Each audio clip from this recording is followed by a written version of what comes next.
IPJ Media. Oke. IPJ Media, selamat malam. Selamat malam.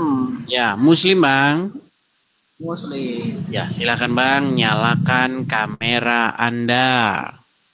Oke, malam Bang Edis. Selamat malam juga IPJ, apa yang mau Anda sampaikan? Ya. Saya mau menyampaikan gini Bang ya.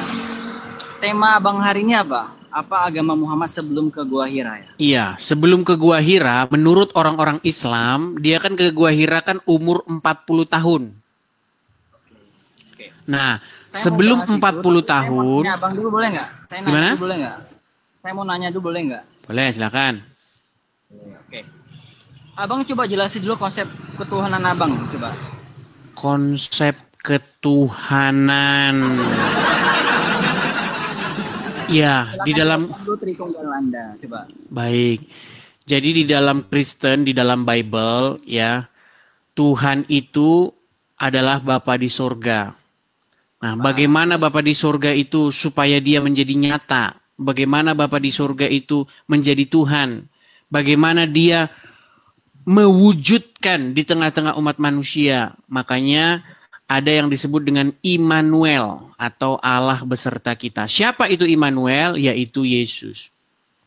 Yesus adalah bagaimana Tuhan itu menjadi nyata di tengah-tengah umat manusia. Nah, lalu ada juga Roh Kudus. Roh Kudus juga seperti itu. Roh Kudus adalah penyertaan daripada Tuhan. Jadi, Yesus dan Roh Kudus adalah pengejawantahan atau pernyataan diri daripada Bapa di sorga. Di mana masalahnya? Oke, sekarang ketiga itu pribadinya beda ya? Beda. Roh Kudus, Firman, Bapa beda. Oke. Beda. Tapi dia satu hipostasi, satu hakikat, betul? Dia sebagai Allah Apa ya? satu hakikat itu maksudnya apa? Ya, kan teman-teman Kristen sering bilang nih, satu hakikat, tiga pribadi. Ya, bagaimana kamu tidak tahu terus kamu ngomong-ngomong itu lagi? Saya tidak suka menggunakan bahasa-bahasa yang rumit. Intinya begini saja. Oke, satu hakikat. Bagaimana? Bagi kalian apa? Sama-sama Tuhan. Tenang. Bagaimana Bapa di sorga itu menjadi raja di tengah-tengah umat manusia? Bagaimana Bapa di sorga itu akan menyelamatkan umat manusia? Ya dengan perantaraan anaknya yang tunggal, yaitu Yesus. Berarti Bapa Jadi di Yesus surga adalah punya Roh Kudus. pengejawantahan, pernyataan diri daripada Bapa di sorga. Tetapi apakah Yesus sendiri adalah Bapa di sorga? Jawabannya tidak. Sama seperti Anda dengan fotomu. Sebentar. Anda dengan fotomu itu bisa disamakan tetapi bisa dibedakan. Fotomu itu adalah pengejawantahan dari dirimu. Tapi bukan berarti fotomu itu adalah dirimu sendiri. Sama dengan roh saya dengan saya gitu ya? Roh saya dan saya gitu? Tidak seperti itu. Nah, seperti itu. Baik. Tadi Anda bilang ada Roh Kudus, ada Bapa, kemudian ada Firman. Ya. Roh Kudus ini fungsinya apa? Roh Kudus itu adalah pernyataan daripada Bapa di sorga juga. Fungsinya apa? Fungsinya itu adalah untuk menguasai seseorang sehingga seseorang itu mengikuti apa yang Bapa inginkan. Ya, dia berkarya melalui yang namanya menghidupi ya, menghidupkan nggak kira-kira? Menghidupkan, ya kan, memimpin, menyadarkan orang, menginsafkan seseorang akan kesalahannya, seperti itu. Oke, sekarang saya mau nanya, Tuhan itu kan maha kuasa ya. Yang kamu maksud Tuhan di situ siapa? Kalau Roh Kudus, Bapa tanpa Roh Kudus apa yang terjadi? Enggak, kenapa kita pusing bahas-bahas itu? Itu kan hal-hal yang kosmik yang kita tidak mungkin bisa menjangkaunya. Sekarang yang pusing itu kenapa kamu ngikutin agama Muhammad penyembah berhala? Karena agama Kristen itu Bang belumlah bisa dia jangkau dengan logika. Macam kau pernah ke sana aja. Kita itu nanti kau kutanya di arsy Allah di mana, duduk di mana dia. Kenapa kita sibuk membahas hal-hal yang seperti itu? Berkata, Roh Kudus itu menghidupkan, Roh Kudus itu yang memberikan semuanya. Bro, dengar, IPJ Media, tenang. Bapa tanpa Roh Kudus apa yang terjadi? Kita itu dimensinya itu manusia. Kita tidak akan bisa memahami hal-hal yang kosmik. Berarti kita nggak akan berarti bisa Tuhan memahami Anda hal-hal tidak yang bisa kosmik secara dipahami. utuh. Karena memang kita berarti dimensi kita Tuhan nggak Anda sampai ke tidak bisa sana. dipahami. Kenapa kita repot? Tuhan Anda Roh tidak bisa Kudus dipahami. begini, bagaimana ini detailnya? Macam kau sudah pernah ke sana saja.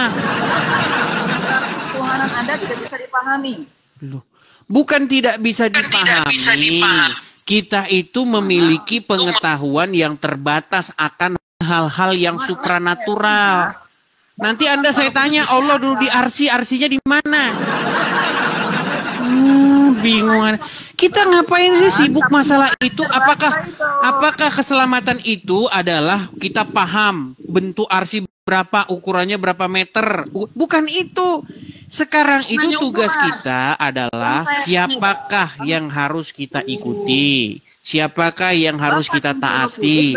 Bagaimana kita harus hidup? Bagaimana kita harus menjalankan hidup ini? Itu yang menjadi fokus kita. Kenapa kau sibuk membahas hal-hal yang supranatural yang kita sama memang kita nggak bisa pahami 100% seperti apa? Urus Muhammad dalam goa, ngapain kau urus-urus? Loh, Muhammad dalam goa itu dimensinya dimensi manusia. Kita nggak bahas hal-hal yang heboh-heboh. Sekarang sebelum Muhammad ke Gua Hira, agama dia apa?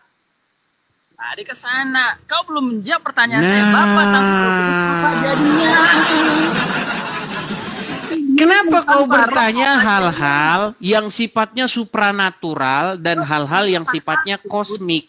Kita tidak pernah tahu dan kita tidak akan bisa memahami itu secara penuh. Masalah yang dipahami oleh umat Islam. Yang saya tanyakan kepada umat Islam, apakah hal-hal yang kosmik? Enggak. Saya cuma bertanya begini, sebelum umur Muhammad 40, kemana dia ke gereja? Kemana dia ke masjid? Ke masjid mana? Itu kan bukan hal-hal yang kosmik.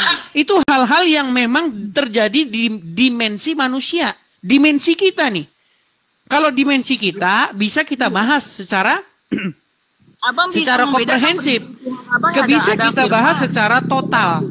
Tapi kalau hal-hal supranatural ya tentu kita tidak bisa. Sekarang, sebelum Muhammad umur 40. Sebelum Muhammad umur 40, dia kemana perginya? Ke situ. Muhammad ya di Arab, Bang. Dia lahir di tanah maksudnya Arab. Dia pergi menyembah kemana? Dia pergi berbakti kemana? Kemana? Apanya yang berbakti? Apanya yang berbakti? Gini, Anda sebagai Muslim, kalau Anda pergi kan pergi ke masjid. Yang Hindu pergi ke ke wihara, kemana? Ke apa namanya? Kalau Hindu. Ya, kemudian ke mana, ke pura, ya kan? Kalau Buddha pergi ke wihara. Nah, pertanyaan saya, waktu Muhammad sebelum umur 40 dia perginya kemana?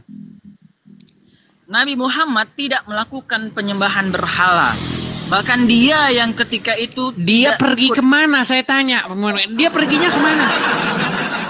Apakah dia seorang ateis 40 tahun? Sebentar. Apakah dia ateis 40 tahun? Dia mengikuti ajaran. Mana dalilnya? Mana dalilnya? Dalilnya mana? Lah, kan orang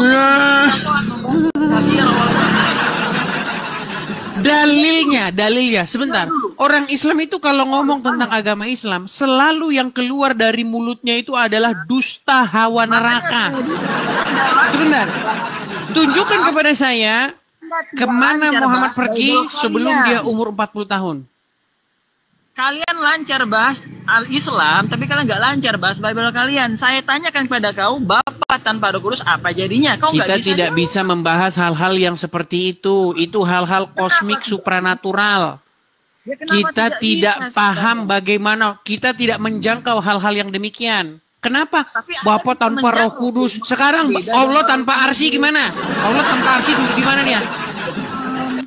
Firman beda dengan Bapak. Kalau Allah tanpa arsi, dia duduk di mana? Berdiri terus nggak pegel nanti dia? Coba ayo, Qul huwallahu ahad, katakanlah dia. Ya udah, kalau Allah tanpa arsi dia duduk di mana? Allah tempat bergantung, bukan Tuhan yang digantung, Bang. Kok lari kemana? Tuhan yang digantung itu adalah Allah, sampai sekarang masih digantung. Bahkan Allah sampai sekarang masih dijemur. Allah digantung mana? Oh, Coba dia lihat mau kan. tahu Allah digantung. Baik. Dia nggak tahu. Allah sampai sekarang masih dijemur. Oh, memang dia tidak tahu Allah sampai hari ini Coba. digantung. Baik. Jadi teman-teman ya, memang dia begitu. Lancar bahas Baik. Islam.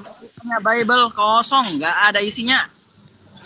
Nih ya, saya akan tunjukkan bagaimana Allah sampai sekarang masih digantung dan dijemur di atas masjid. Baik. Nih, saya tunjukkan kepada kamu ya, apakah Allah sampai hari ini masih digantung. Dan Allah tidak lebih daripada sekedar tulisan. Tidak ada pernyataan diri dari Allah. Makanya saya bilang Allah itu tiada lain adalah berhala. Baik. Sekarang saya tanya, ini siapa? Itu Allah kau bilang. Allah. Ini yaudah, ini siapa? Udin. Ini siapa? Itu adalah lukisan kaligrafi. Iya, siapa? Lukisan kaligrafi siapa? Lafaznya Allah, bukan Allah. Jadi lapasnya Allah ini siapa? Gimana kau ini? Itu Lafaznya tulisan Allah kaligrafi, siapa berarti? bukan Allah. Itu tulisan kaligrafi. Udin, bukan berarti Allah. Udin ini, berarti Udin. Berarti Udin. Beda dengan Tuhanmu yang jelas di Nah, salib. Tuhanmu sampai sekarang masih digantung, masih dijemur. Gimana sih? Jual itu salibnya itu, ada Tuhanmu di situ. Tuhanmu Ya, ini itu sampai bukan sekarang Allah. masih dijemur. Itu IPJ bukan Media. Allah, itu Kok lari kemana-mana sih? Yuk, diskusi yang bagus yuk. Yuk, diskusi yang bagus. Coba.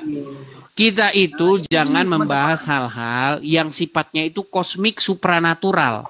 Karena otak kita nggak nyampe ke sana. Setuju nggak? Anda membatasi karena Anda tidak tahu. Setuju atau tidak? Anda membatasi karena Anda tidak tahu. Anda tahu di mana arsinya Allah? Saya nanya ke Anda, Bapak tanpa Aduh, gimana sih ini? Saya nanya kepada kamu juga hal-hal yang supranatural, hal-hal yang bersifat Anda bisa jawab kosmik. atau tidak? Apakah Allah duduk di arsinya? Di dalam Islam, Tuhan itu istilahnya melikupi segala Duduk sesuatu. di arsinya nggak dia? Tidak pernah bertempat. Tidak pernah Dia bertemu. tidak- Saya akan tunjukkan bahwa Allah bertempat. Bahkan dia digotong-gotong. Nah, perhatikan. Sekarang gini teman-teman ya. Dia bilang Ya, dia. adalah Roh Kudus itu yang menghidupkan. Bapak itu adalah pribadi. Baik, saya sumber. tunjukkan. Pertanyaan saya, tanpa Roh Kudus apa jadinya Bapak? Tuhan Saya kamu akan tidak tunjukkan berfungsi. kepada Anda bagaimana Allah ditandu. Allah itu ditandu gimana kamu bilang tidak bertempat? Lihat ya. Saya akan tunjukkan kepada kalian bahwa Allah itu ditandu oleh para malaikat-malaikat. Nih ya, saya tunjukkan kepada kalian. Nih ya, saya balikkan kamera saya. Nih. Apakah benar Allah itu diangkat oleh para malaikat? Mana lama kau tunjukkan. Sabar. Ginilah teman-teman, dia tidak tahu masalah Tuhannya. Loh, Tuhan kok orang lain. bisa? Kamu katakan saya tidak tahu. Bagaimana sih? Nah, berarti kau nggak paham namanya. Ngapain kau Nih. ngurus-ngurus Tuhan orang Islam? Lihat nih ya. Coba. Nih, Kau ngurus-ngurus orang coba Islam. ini surat Al-Haqqah ayat 17. Bisa nggak kau baca? Dan Coba kau bisa baca nggak? dan malaikat-malaikat berada di penjuru-penjuru langit. Dan pada hari itu 8 orang malaikat menjunjung arsi Tuhanmu di atas mereka. Ya Allah, ditandu ini gimana? Apa? Yang jadi masalah apa? Pertanyaan saya, berapa besar ukuran Allah ditandu? Arsy itu adalah bentuk daripada Allah punya kerajaan. Oh, Bukan berarti arsy bentuk. Dia duduk di arsinya, ditandu oleh berapa orang malaikat? bukan punya kursi, dia punya tempat. Tuhan kan Kenapa beda dia dengan Tuhan ditandu oleh ada. 8 orang?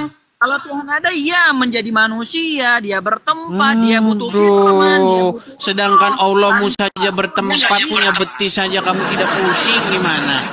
Ini loh. Kenapa? Dan pada hari itu 8 orang malaikat menjunjung arsi. Tuhanmu di atas mereka. Betul nggak? Ya, yang jadi Oke, masalah berarti apa? Allah ditandu 8 orang nggak? Itu daripada keagungan kerajaan Tuhan. Iya, Kau berarti nggak bisa Allah berkata, ditandu nggak oleh Allah 8 itu orang? bertempat. Kenapa? Berarti Allah ditandu 8 orang nggak? Apa yang ditandu? Ya, tidur kau di bawah sana. Apa ditandu, apanya? Apanya ditandu? Ditandu apanya? Teman-teman sekalian, saya banyak melihat orang-orang berdebat, itu debat hal-hal yang kosmik supranatural. Buat apa?